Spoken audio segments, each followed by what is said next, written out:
السلام عليكم ورحمة الله وبركاته. إن الحمد لله نحمده ونستعينه ونستغفره ونعوذ بالله من شرور أنفسنا ومن سيئات أعمالنا. من يهده الله فلا مضل له ومن يضلل فلا هادي له. وأشهد أن لا إله إلا الله وحده لا شريك له وأشهد أن محمدا عبده ورسوله. أما بعد فإن أصدق الحديث كتاب الله وخير الهدي هدي محمد صلى الله عليه وسلم وشر الأمور محدثاتها فإن كل محدثة بدعة وكل بدعة ضلالة wa kullu dhalalatin finnar. Para jemaah sekalian yang tiang hormati, yang tiang muliakan, alhamdulillah atas izin Allah Subhanahu wa taala kita bisa melanjutkan pembahasan kitab Al-Arba'in An-Nawawiyah, kitab yang ditulis oleh Al-Imam Abu Zakaria Yahya bin Sharaf An-Nawawi rahimahullahu ta'ala. Dan malam hari ini para jemaah sekalian, kita masuk ke dalam hadis yang ke-16. Qala al-muallif rahimahullahu ta'ala, berkata al-Imam An-Nawawi rahimahullah, an Abi Hurairah radhiyallahu anhu, dari Abu Hurairah radhiyallahu ta'ala anhu, anna rajulan qala lin nabiy sallallahu alaihi wasallam,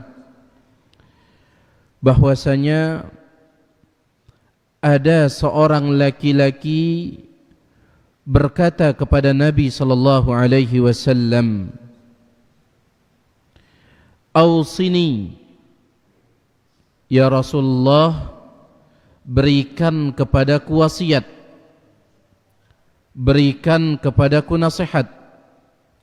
Qala, maka Nabi sallallahu alaihi wasallam mengatakan, la taghdab, jangan marah, dendek sili.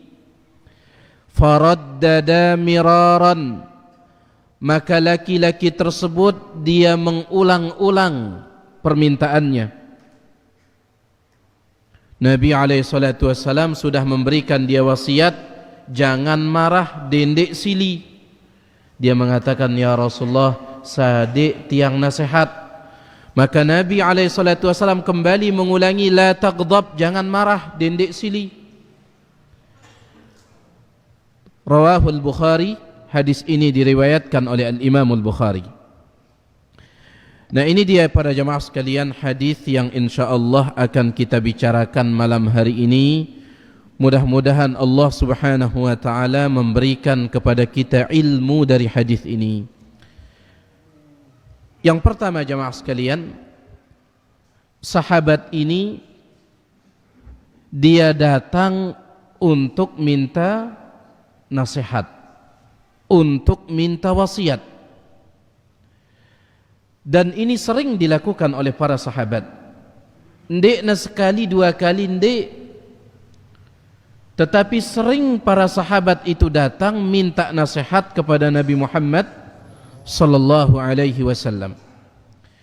Contoh lain misalkan ada seorang sahabat dia mengatakan, ya Rasulullah, ausini wa aujiz, wahai Rasulullah, berikan kepadaku wasiat wa aujiz, tetapi yang singkat saja, dendek panjang-panjang, yang singkat saja. Maka Nabi SAW mengatakan, "Idza qumta ila salatin fasalli ka'annaha salatu muwaddi'in." Kalau engkau berdiri salat, lamun da buteng salat, maka berdirilah seolah-olah itu akan menjadi salat yang terakhir, supaya khusyuk. Nah, sahabat ini minta wasiat, minta nasihat. Tatkala Nabi SAW selesai salat subuh, Nabi SAW menghadap para sahabat. Selesai salat subuh, Nabi SAW beliau menghadap sahabat makmum. Kemudian beliau memberikan kepada mereka kultum. Iya. Tapi kultum tersebut, kata sahabat yang mulia Al-Irbad bin Sariyah, balighatan, kultum yang sangat menyentuh. Wajilat minhal qulub, hati kami bergetar mendengarkannya. Wa zarafat minhal uyun, air mata kami menetes mendengarkannya. Kami pun mengatakan, ya Rasulullah, ka'annaha mau'izatu muwaddi'in. Ya Rasulullah, kultum yang pelungguh sampaikan ini seolah-olah kultum terakhir ini. Fa'ausina, maka tolong berikan kami wasiat. Lagi-lagi sahabat minta wasiat. Ndekna sekali dua kali. Para ulama mengatakan ini menunjukkan kepada kita bahwasanya kita ini butuh terhadap wasiat dan nasihat, ini butuh. Iya. Ketika kita sudah merasa tidak butuh nasihat, itu adalah tanda pertama kita akan celaka. Siapa yang mengatakan seperti itu? Nabi Muhammad sallallahu alaihi wasallam. Nabi alaihi salatu wasallam mengatakan thalathatun muhlikat. Ada 3 perkara yang kalau 3 perkara ini ada pada diri seorang hamba, muhlikat, maka itu akan membinasakannya. Arak telu perkara, wal iyadzu billah, seandainya si telu ini arak le ita, maka itu akan membinasakan kita. Yang pertama adalah syuhun muta', sifat pelit yang terus ditaati. Setiap kali dagen bersedekah muncul sifat lamun tiang bersedekah kurang kepeng tiang burung ida sedekah. Setiap kali idagen nyumbang muncul pikiran lamun tiang nyumbang apa gen kakan si anak tiang le balik burung dan nyumbang. Syuhun muta', sifat pelit yang ditaati. Ini yang pertama. Yang kedua, wahawan muttaba', hawa nafsu yang terus diikuti. Hawa nafsu yang terus diikuti. Sedangkan yang ketiga, wa i'jabul mar'i bi nafsihi, seseorang dia bangga terhadap pendapatnya sendiri, tidak mau mendengarkan nasihat orang. Iya. Merasa paling benar sendiri di dalam perkara pendapat. Baik. Di dalam perkara pendapat, dia merasa dirinya paling bagus sudah. Arak dengan nyadi usulan, saya poida. Nah ini ya bahaya ini. Ucapan saya poida ini bahaya ini. Oleh karena itu sekali lagi semua kita butuh terhadap wasiat, butuh terhadap nasihat. Para sahabat manusia-manusia mulia, tapi mereka sering sekali minta nasihat kepada Nabi Muhammad sallallahu alaihi wasallam. Taib. Kemudian apa nasihat Nabi sallallahu alaihi wasallam kepada laki-laki ini? La taghdab, jangan marah dendek sili. Laki-laki ini mengatakan, ya Rasulullah arak wasiat silain ke, la taghdab, jangan marah dendek sili. Ya Rasulullah silain, la taghdab, jangan marah dendek sili. Dalam hadis ini dikatakan faraddada miraran, orang itu mengulang-ulang permintaannya, tetapi tetap jawaban Nabi alaihissalam, tetap nasihat Nabi, la taghdab, jangan marah.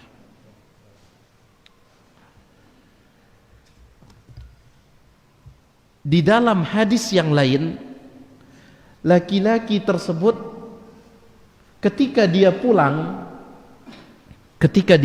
ke rumah, apa kata dia? Fafakkartu hina qala an-nabiy sallallahu alaihi wasallam qala.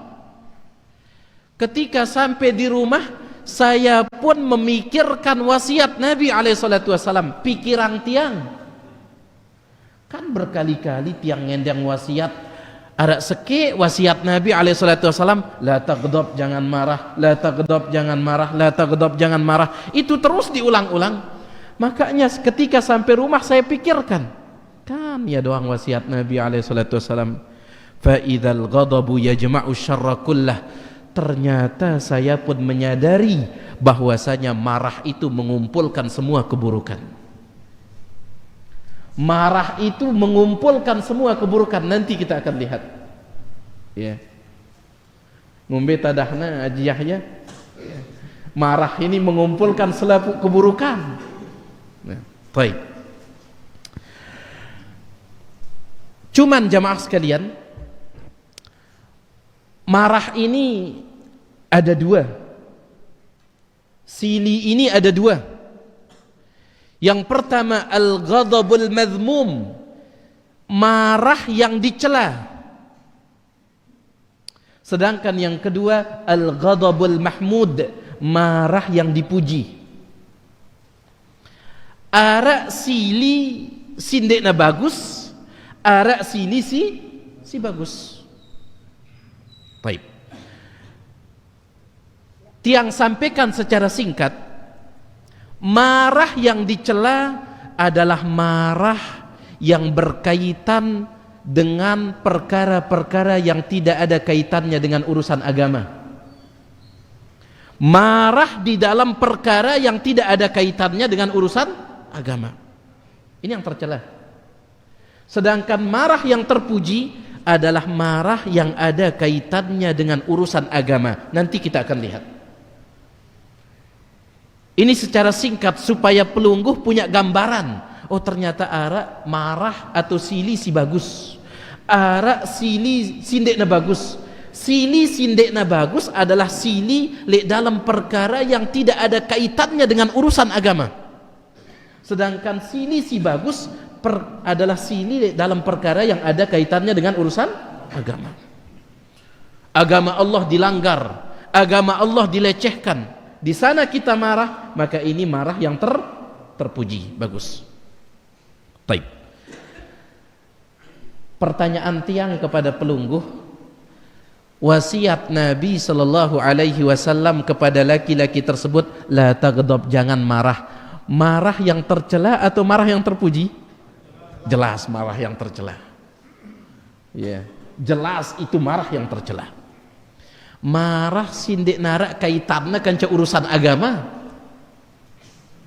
Baik. Cuman masalahnya jemaah sekalian, syaitan di tewah sili. Ara idan di tewah sili ke? La ilaha illallah, luar biasa itu. Siapa di antara kita yang tidak pernah marah ini? La ilaha illallah. Padahal nasihat Nabi SAW, la taghdab, jangan marah. Maka yang ingin tiang sampaikan di sini, bagaimana cara menahan diri supaya tidak marah dengan marah yang tercela ini. Ini yang penting. Yang pertama jemaah sekalian, di antara cara untuk bisa menahan diri adalah dengan mengingat keutamaan, kelebihan orang yang mampu menahan marah. Dan ingat kelebihan menahan marah itu apa kelebihannya? Dan ingat apa keutamaan menahan marah itu apa keutamaannya? Kita berusaha untuk mengingatnya. Ternyata menahan marah yang tercela ini keutamaannya banyak. Di antaranya si pertama, menahan marah yang tercela ini merupakan sifat orang yang bertakwa. Sila dah baca surah Ali Imran. Allah Subhanahu wa taala berfirman, "Wasari'u ila maghfiratin min rabbikum wa jannatin 'arduha as-samawati wal ardu u'iddat lil muttaqin." Bersegeralah kalian, ya. Bersegeralah kalian untuk mendapatkan ampunan dari Tuhan kalian dan untuk mendapatkan surga yang luasnya seluas langit dan bumi. Uiddat lil muttaqin, ampunan dan surga itu dipersiapkan bagi orang yang bertakwa. Siapa orang yang bertakwa ini? Lanjutkan ayatnya, alladzina yunfiquna fis sarra'i wad dharra, orang-orang yang rajin berinfak, bersedekah ketika ekonominya lapang ataupun sedang sempit, tetap dia bersedekah. Ini si pertama, sifat orang yang bertakwa. Yang kedua, wal kaziminal ghaiz, orang-orang yang menahan marah. Sifat orang bertakwa ini menahan marah, ini sifat dengan bertakwa. Apalagi lamun darombok, ya ditambah lagi wal afina anin nas, memaafkan kesalahan orang. Besi lebih hebat memaafkan kesalahan orang atau nahan marah? Memaafkan ini lebih tinggi derajat Malik. Kenapa? Kadang idan dek dah sini lagu dia dah maafang, ya. Nginget dah doang. Setiap kali dah kita dengan ini, ya lah yang nganut dia. Lagu dek dah sili, dek dah sili. Cuman dek dah maafang, ya. Makanya yang lebih hebat wal afina anin nas. Yang ketiga lebih hebat lagi, wallahu yuhibbul muhsinin, Allah mencintai orang yang berbuat baik. Apa maksudnya? Dia membalas kesalahan orang dengan kebaikan. Ini luar biasa, ini kelas berat ini. Kelas berat ini. Ya. Subhanallah. Pernah baluknya Nabi kita, Nabi Muhammad sallallahu alaihi wasallam, cicit, ya, di bawah cucu itu apa namanya? Di bawah cucu, di bawah empu, cicit, baluk. Nah, yaitu Ali ibnul Husain bin Ali bin Abi Talib. Nabi alaihi salatu wasallam punya cucu namanya Al Husain, semetonnya Al Hasan, Hasan Husain. Husain ini dia punya anak namanya Ali. Bapak dia namanya Ali, anak dia namanya Ali. Ali ibnul Husain bin Ali bin Abi Talib.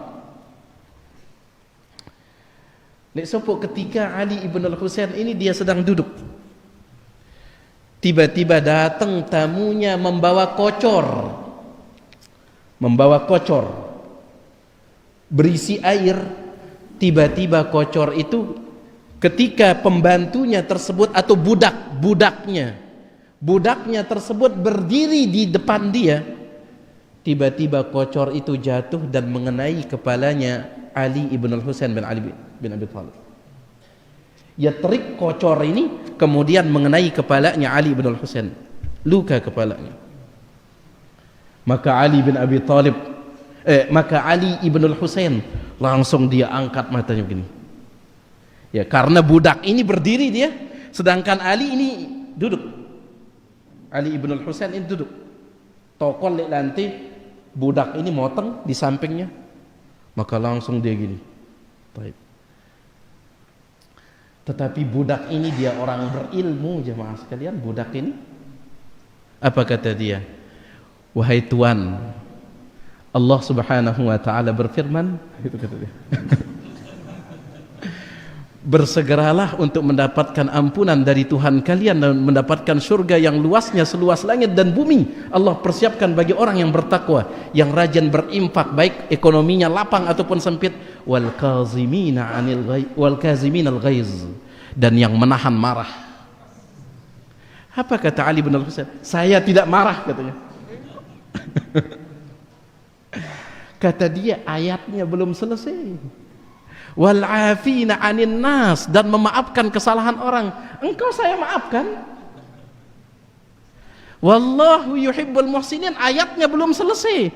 Allah mencintai orang-orang yang berbuat baik. Apa kata Ali bin Al-Husain?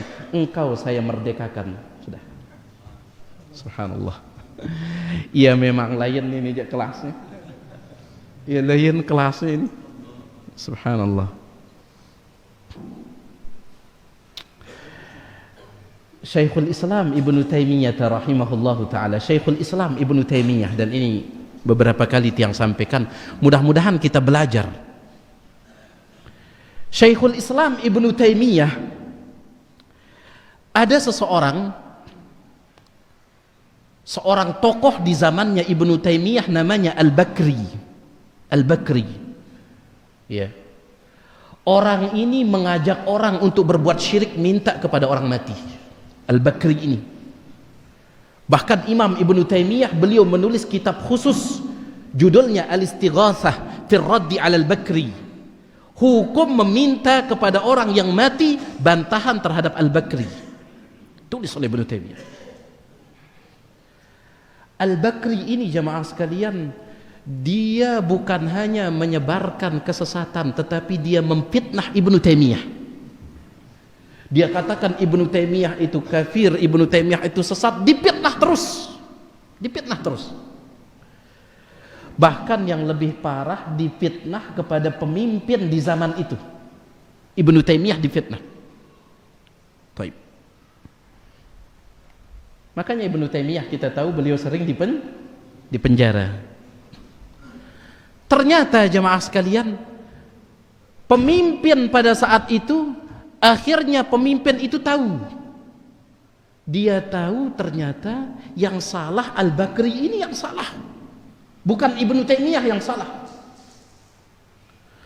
Akhirnya pemimpin ini dia mengeluarkan keputusan, tangkap Al-Bakri ini, tangkap. Maka Al-Bakri ini pun kabur, lari dia. Tetapi sudah disebar pengumuman, siapa saja yang melihat Al-Bakri laporkan. Al-Bakri ini dia merasa tidak aman. Dia mikir, lembe tahu tiang gen nyebuk ini di mana tempat saya akan bersembunyi supaya aman. Setelah dia mikir-mikir, satu-satunya rumah yang aman untuk tempat saya bersembunyi rumahnya Ibnu Taimiyah. Yang selalu dia fitnah, yang selalu dia sesatkan, yang selalu dia kafirkan. Datang dia ke Ibnu Taimiyah rahimahullah. Dia katakan, bau tiang nyebuk lek balinda, boleh saya sembunyi di rumah? Silahkan, tafadhol. Lihat. Ini aja kelas berat. Ternyata berita itu tetap nyebar. Ya, nyebar, mungkin ada orang melihat, mungkin nyebar. Maka datang murid-muridnya Ibnu Taimiyah, datang. Kata mereka, guru, keluarkan orang itu. Datang murid-muridnya, keluarkan dia. Apa kata Ibnu Taimiyah? Wahai murid-muridku, kalau kalian datang untuk membela kehormatan saya yang dulu selalu dia lecehkan, maka ketahuilah saya sudah memaafkan dia. Tidak perlu kalian datang berdemo seperti itu, datang seperti ini, nggak perlu kalian datang menuntut seperti ini, nggak perlu. Kalau kalian datang untuk membela saya, karena orang ini dulu selalu memfitnah Ibnu Taimiyah. Kalau kalian datangnya untuk membela saya yang dulu sering difitnah sama orang ini, maka ketahuilah saya sudah memaafkannya. Tapi kalau kalian datang karena perintah dari raja, dari pemimpin, maka nanti saya yang akan datang kepada pemimpin minta supaya dimaafkan orang. Tapi tetap murid-muridnya ngotot, serahkan katanya. Tetap murid-muridnya ngotot, serahkan. Apa kata Ibnu Taimiyah? Kalau kalian tidak lagi mendengarkan nasihat saya, berhenti kalian datang mengambil ilmu dari saya.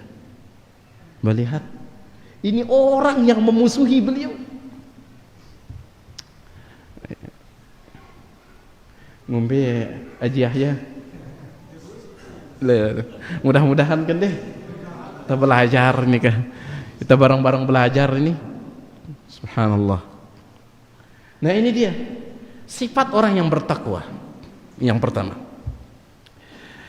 Karena ini sifat orang yang bertakwa, maka balasannya jelas surga. Makanya dalam satu hadis yang lain, Nabi SAW memberikan nasihat kepada seorang sahabat, la taghdab walakal jannah, jangan marah dan engkau akan mendapatkan surga. Hadis ini disahihkan oleh Imam Al-Albani rahimahullah al-jami'. Kemudian berikutnya jemaah sekalian, mampu menahan marah ini diantara keutamaannya adalah nanti pada hari kiamat orang yang mampu menahan marah akan dipanggil oleh Allah di depan semua makhluk, kemudian dia disuruh untuk memilih bidadari manapun yang dia mau. Nabi SAW bersabda, man kazama ghaizan, siapa yang menahan marah, wa huwa qadirun ala an yunafidhahu, padahal mampu dia lampiaskan, mampu ida nyugulang silinda, mampu ida lagu ida milih untuk menahan silinda, ya, mampu ida.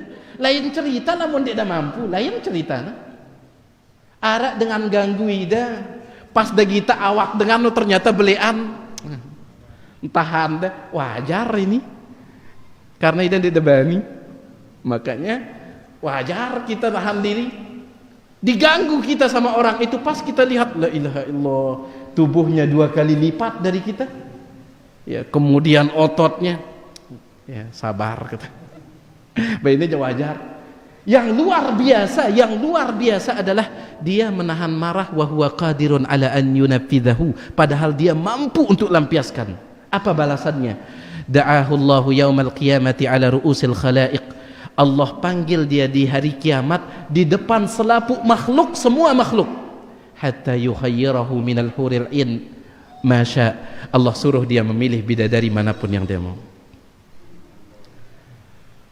Ya, dah ingat hadis ini ya, pas senina ada ngome-ngome lek bali nah panas sidap ati anda, usap ati anda sambil usap dada anda sambil mengatakan ingat bidadari, ya. Ingat bidadari. Taib. Ini jadi obatnya ini. Ya. Taib. Banyak intinya keutamaannya menahan marah ini banyak. Taib. Itu cara yang pertama. Cara menahan marah yang tercela adalah dengan mengingat keutamaan menahan marah. Cara yang kedua jemaah sekalian, dengan mengingat akibat buruk dari melampiaskan marah. Melampiaskan marah, melepas marah ini dampak buruknya banyak, besar. Makanya ulama mengatakan al-ghadab awwaluhu junun wa akhiruhu nadam. Marah itu selalu diawali oleh junun, kegilaan. Orang kalau sudah marah, pikirannya ini sudah hilang. Tetapi ingat, wa akhiruhun nadam, biasanya ditutup oleh penyesalan. Berapa banyak orang menceraikan istrinya gara-gara marah. Setelah jatuh cerai, nyesel. Duit. Bahkan layak ada salah seorang ketika Tiang masih di luar dulu. Ada seseorang datang kepada Tiang, apa kata dia? Apa hukumnya saya sudah menceraikan istri saya 20 kali, kata dia. La ilaha illallah, 20 kali kan hebat deh, 20 kali. Padahal kita tahu talak itu sampai 3, sekolah baik sampai kelas 3, kan itu sampai kelas 20. Luar biasa gatin, 20 kali. Saya bilang gak boleh, paling banyak 3 kali. Dia mengatakan tapi saya marah. Setiap kali saya mentalaknya itu sebabnya marah. Nah, ini dia. Ya. Awwaluhu junun. Marah ini selalu diawali oleh kegilaan. Yang dimaksud dengan kegilaan, akal kita tertutup, ya. Akal kita tertutup. Wa akhiruhun nadam, dan ditutup oleh penyesalan, nyesel. Pernah Tiang sampaikan, Ada seorang bapak, dia pulang kerja, dia pakai mobil bapak ini, ya, dia pulang kerja pakai mobil. Wallahu a'lam, mungkin dia sangat lelah, mungkin terang ya, santer lelah bapak ini, ya, atau dia sudah bertengkar dengan bosnya atau bertengkar dengan temannya. Wallahu a'lam. Intinya jemaah sekalian, tatkala dia pulang pakai mobil, sampai di depan gerbang dia pun membunyikan klakson, minta supaya gerbang dibuka. Klakson sekali ndarak bukanya, klakson 2 kali ndarak bukanya, klakson 3 kali tidak ada yang membukanya. Marah dia, langsung dia mundurkan mobilnya, dia tabrak gerbang tersebut. Qaddarallah, tatkala dia mentabrak gerbang itu, ada anaknya masih kecil di balik gerbang itu. Mental anaknya, subhanallah. Mengumbi nyesal jemaah sekalian, langsung mental anaknya. Dia tidak tahu kalau anaknya berada di dekat gerbang itu. Lihat marah ini, ya subhanallah. Saya ingin nyesal lamun dikna ita. Ini dia akibat buruknya. Di antara akibat buruk juga marah ini jemaah sekalian, membuat kita tidak bisa berpikir dengan baik. Makanya dikatakan oleh sebagian ulama, ahdharun nasi jawaban man kazamal ghaiz. Orang yang paling bisa menjawab adalah orang yang mampu menahan marah. Sulit tapi jawab lamun kita sedang dikuasai oleh marah. Kemarin ketika daurah, Syekh kita menceritakan, Syekh Dr. Ibrahim Ar-Ruhaili, beliau menceritakan, ya, beliau mengatakan, pernah saya ketika ngajar di kelas di kampus Madinah, saat itu saya ngajar di kampus Madinah, kata beliau, ketika saya ngajar akidah, tiba-tiba ada mahasiswa, dia berkata kepada saya, ana atahaddaka, wahai syekh, saya menantang Anda kalau Anda bisa mendatangkan dalil bahwasanya takdir itu sudah ditulis. Jadi mahasiswa ini dia mengatakan, ndek nara dalil yang mengatakan takdir sudah ditulis, tidak ada. Saya tantang Anda kalau bisa. Apa kata Syekh? Saya marah sekali mendengar itu. Marah saya. Saya omelin dia pemuda tersebut. Tetapi di kepala saya tidak ada satu dalil pun yang saya ingat, kata beliau. Subhanallah. Di kepala saya padahal banyak dalil tentang takdir sudah dicatat oleh Allah. Banyak dalilnya, Al-Quran, hadis ya luwe. Tapi saya tidak mengingat satu pun, kata beliau. Kenapa? Dikuasai oleh marah.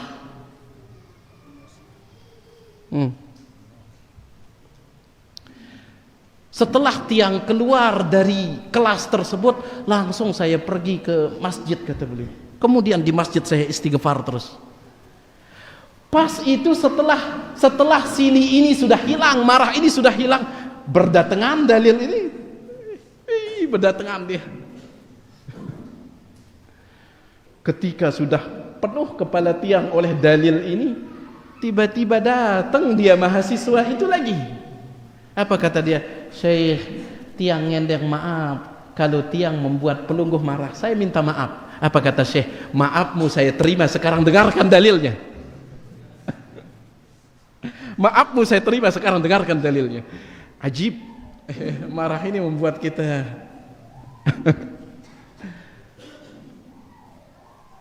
ya, sulit untuk berpikir jernih kalau seandainya marah sudah menguasai.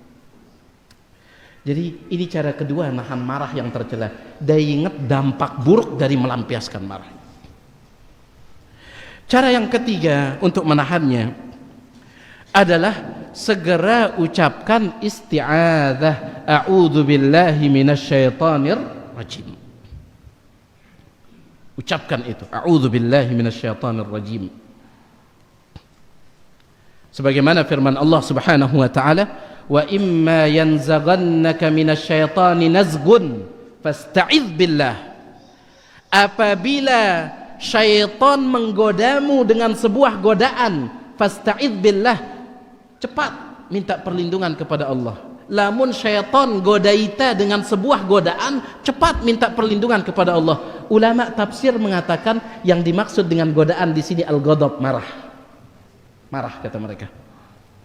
Jadi kalau syaitan menggoda pelungguh dengan marah, sudah segera isti'adzah, a'udzubillahi minasyaitonir rajim. Dalam satu hadis yang diriwayatkan oleh Imam Bukhari Muslim dari sahabat yang mulia Sulaiman bin Surat, apa kata dia?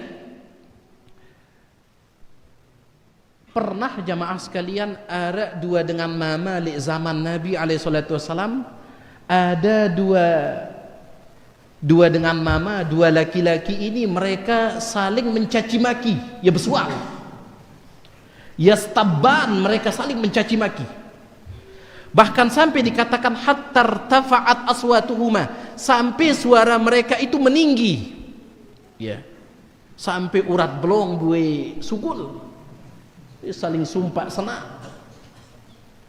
Ternyata Nabi Muhammad sallallahu alaihi wasallam sedang duduk bersama para sahabat. Di antaranya Sulaiman bin Surat ini. Duduk dan Nabi melihat itu. Apa kata Nabi sallallahu alaihi wasallam? Inni la'alamu kalimatan law qalaha la dhahaba anhu ma yajid.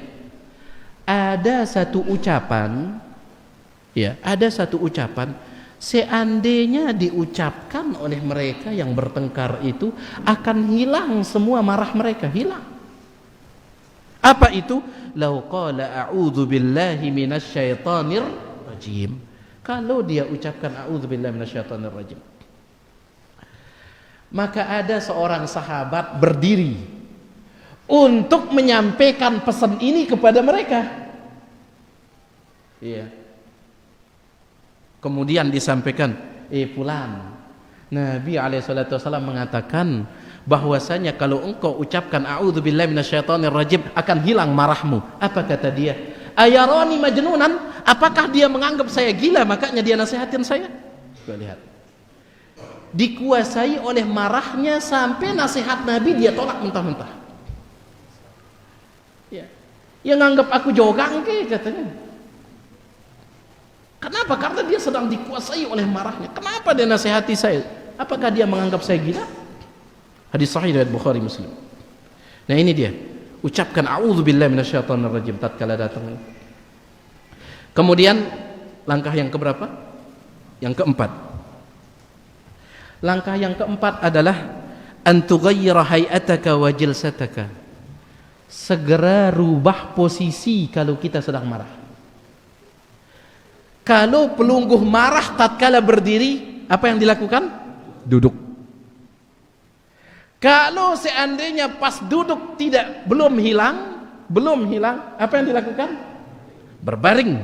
Falyattaji' berbaring. Lamun berbaring masih doa. Misalkan di sini lebale ini istri membuat pelungguh marah sambil berdiri pelungguh duduk. Kalau duduk masih doang ida sini sambil tidur. Namun pas dah tiduran masih doang ida sini, apa yang harus dilakukan? Ginda golak galing ke? Baik. Yang dilakukan adalah segera keluar dari rumah. Sebagaimana yang dilakukan oleh Ali bin Abi Thalib.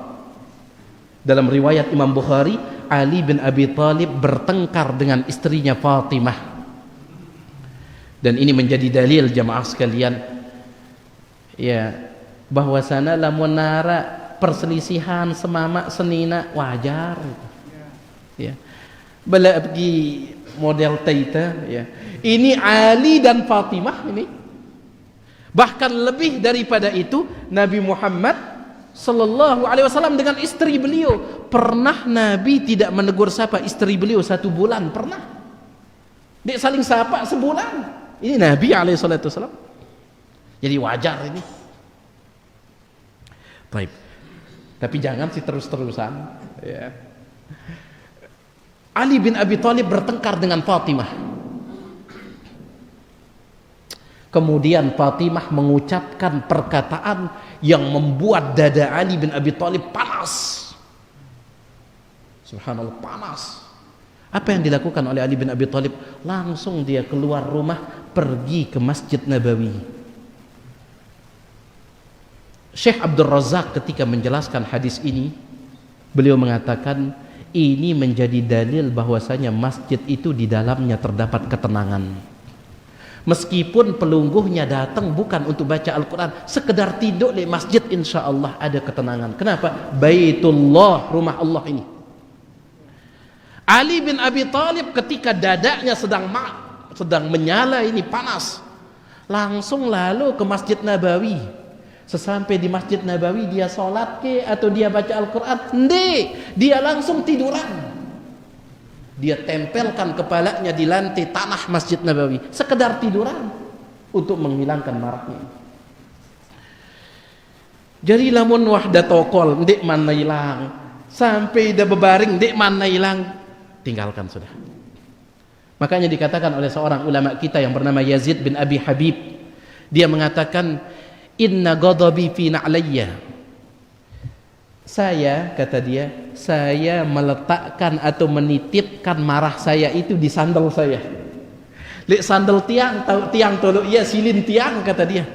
Fa idza sami'tu ma akrah, ketika saya mendengar sesuatu yang membuat saya marah, akhadtuhu, saya ambil sandal saya, wa madaitu, kemudian saya pergi. Itu dia. Ya. Saya letakkan marah saya itu di sandal saya. Ya. Kalau saya sedang marah, langsung saya ambil kemudian pergi. Baik.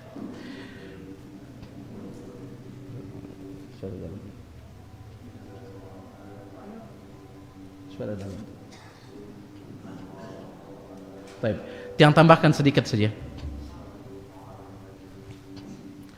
Berikutnya, ketika pelunggu sudah merubah posisi, belum juga ini. Ada sebagian ulama mengatakan berwudu. Ya, cuman hadis tentang ini didhaifkan oleh banyak para ulama. Bahwasanya innal ghadaba minasyaitan, marah itu datang dari syaitan. Wa inna syaitan khuliqa minan nar, sedangkan syaitan dibuat dari api. Wa inna ma tudfa'un nar bil ma, api itu dipadamkan pakai air. Fa idza ghadiba ahadukum falyatawadda, lamun dasili dagelis berwudu, segera berwudu. Tapi hadis ini dhaif. Ya, hadis ini dhaif. Wallahu taala a'la wa alam. Itu dulu jemaah sekalian. Wallahu taala a'la wa alam. Kalau ada yang ingin ditanyakan, yang persilahkan selesai adzan kalau ada.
Alhamdulillah wassalatu wassalamu ala Rasulillah ma ba'd.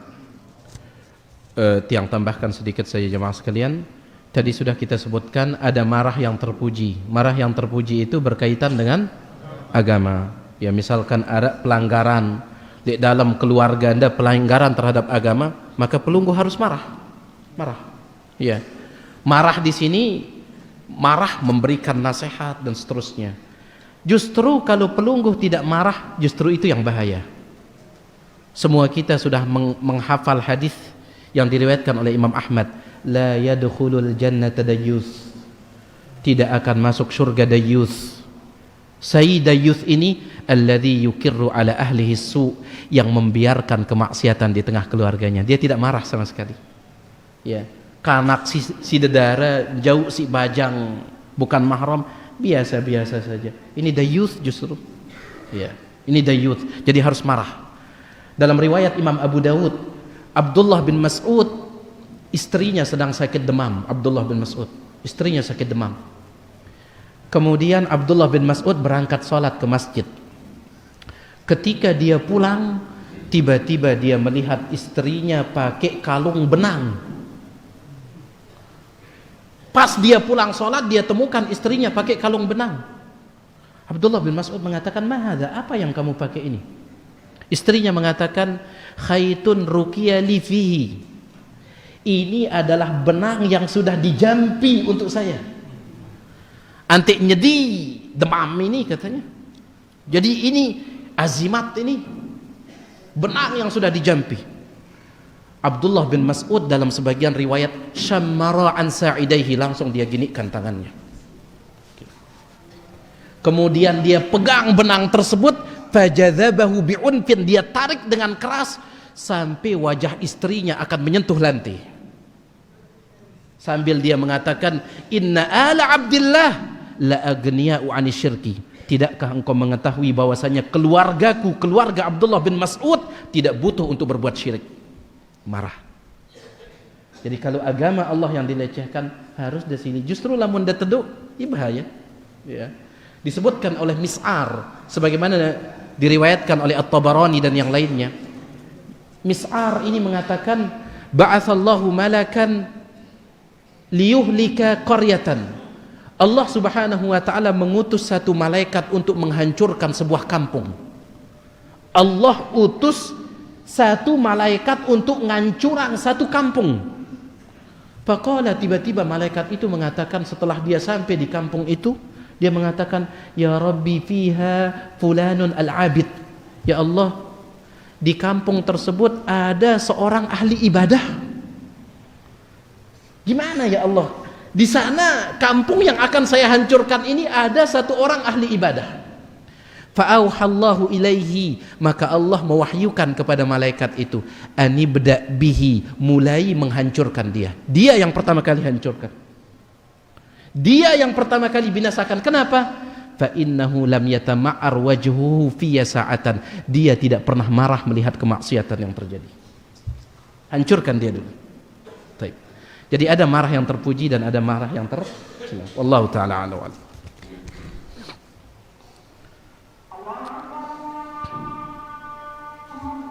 Suara dalam ini? Suara dalam ini? Suara dalam? Dalam ini? Suara dalam ini? Di sini ada pertanyaan, cuman ya luar pembahasan nih. Bagaimana hukumnya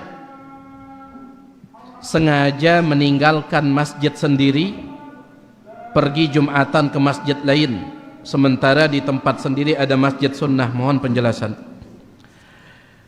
Ada satu hadis yang diriwayatkan oleh Imam Ibnu Hibban. Hadis ini disahihkan oleh Syalbani rahimahullah. Nabi SAW menyebutkan, liyusalli ahadukum fi masjidihi, hendaklah seseorang dari kalian itu salat di masjidnya, wala yatatabba'il masajid, dan jangan dia mencari-cari masjid. Seseorang dari kalian dia salat di masjidnya dan jangan dia mencari-cari masjid.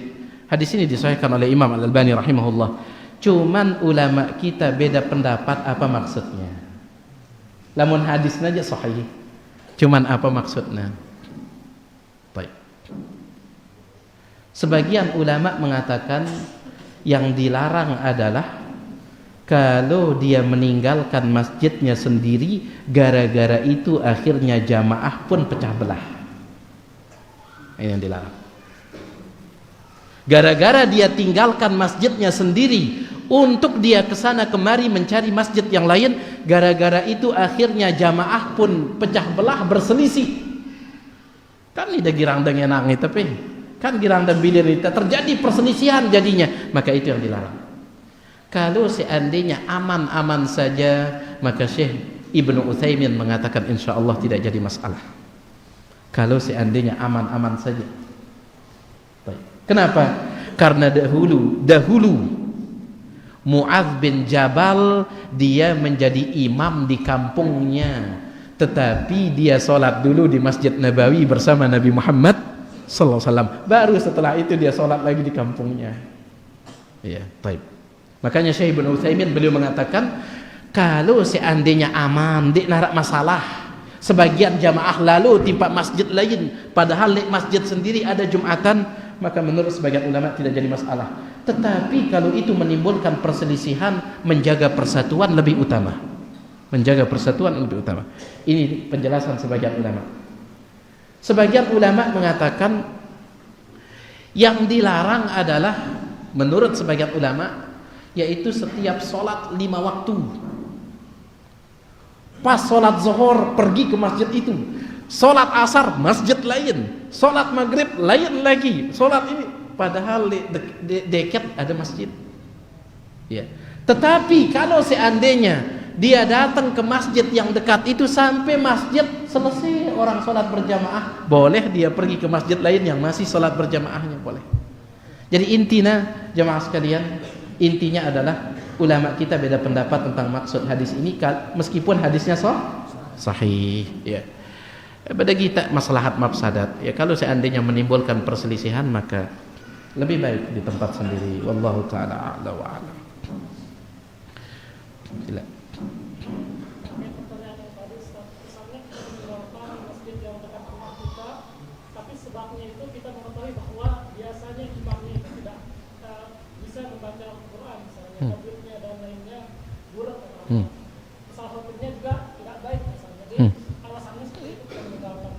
Tidak jadi masalah.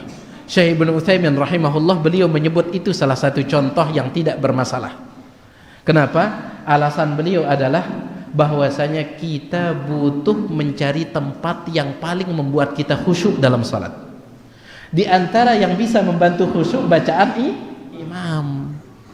Lamun imam tatkala salat baca ijajul jilatil ardu jiljalah, betita ini khusyuk. Izazul dibaca ijajul, la ilallah, ngombe cara tegen khusyuk ini. Apa susah tah khusyuk ini ijajul. Ya. Oke, makanya Syekh Ibnu Utsaimin beliau mengatakan kalau memang bacaan imamnya tidak bisa membuat dia khusyuk, boleh dia cari tempat lain. Karena kita butuh untuk khusyuk. Wallahu taala a'la wa a'lam. Baik, sudah tidak ada ya? Sila.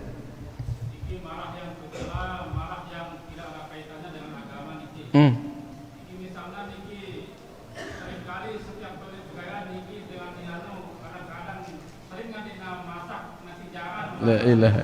Makanan sehatin nasi dekat dina mele doang jadi pura-pura lah marah niki. Dia berpelah itu tertengah berpelah pura-pura marah niki. Berarti ida mela ember atau wah bela ember no? Si peta itu sebelah.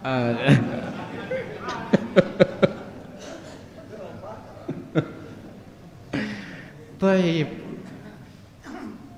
Ini terlihat seperti perkara dunia, padahal itu ada kaitannya dengan agama. Apa itu? Istri sudah tidak mau lagi taat kepada suami. Itu pembangkangan. Dan itu disebut dengan nusyuz. Apa namanya? Nusyuz. Allah sebutkan dalam Al-Quran surah An-Nisa, wallati takhafuna nusyuzahunna, istri-istri yang kalian khawatir mereka akan berbuat nusyuz, pembangkangan, fa'izuhunna, kasih nasihat. Kalau tidak mempan, wahjuruhunna fil madaji, pisah tempat tidur. Kalau tidak mempan, wadribuhunna, boleh pukul. Ruana doang, kelihatannya saja perkara dunia ini, sebenarnya itu ada kaitannya dengan agama. Pembangkangan seorang istri kepada suami besar ini, besar.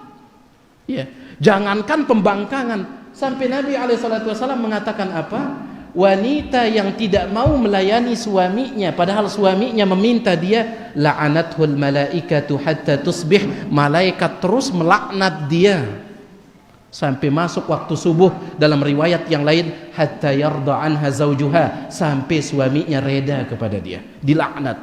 Jadi tidak masalah ringan ini. Ya.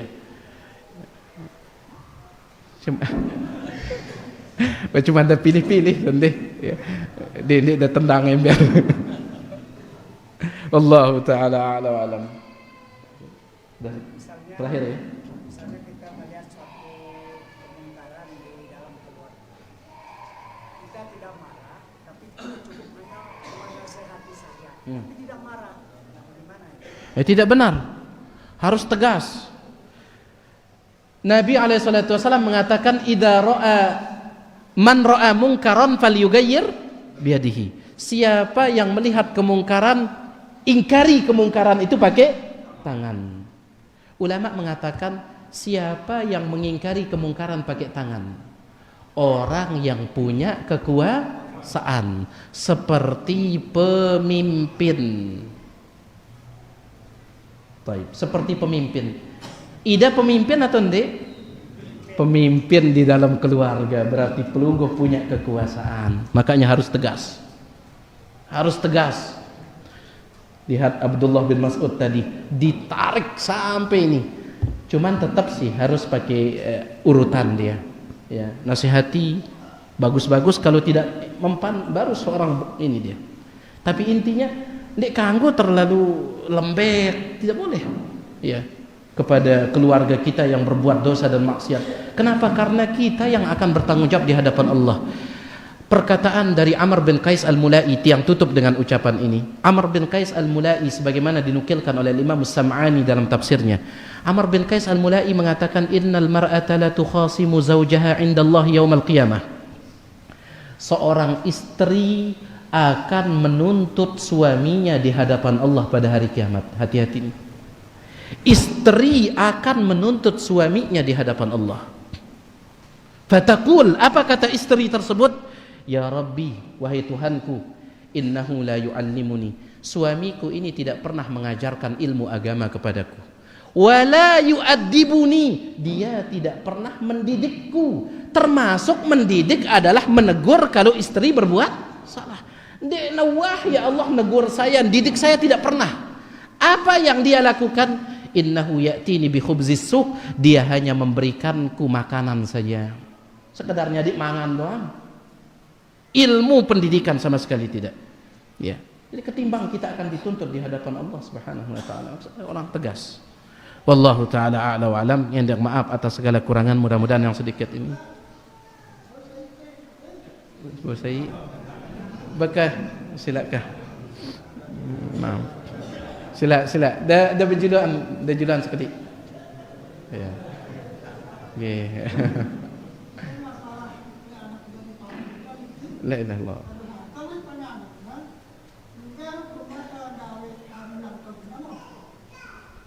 Taib. Ngombe hukumna perayaan ulang tahun.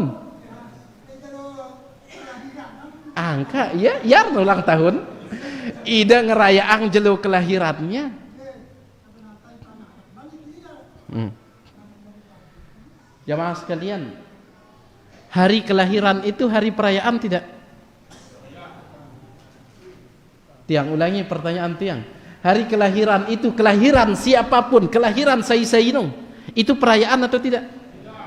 Tidak. Hari kelahiran Sayyidina ndekna perayaan itu. Makanya jangan dirayakan. Mana dalilnya? Disebutkan oleh para ulama, terutama ulama dari Asy-Syanatiqah atau Asy-Syanaqithah Syinqiti, ketika mereka menjelaskan hadis tentang puasa Senin riwayat Imam Muslim.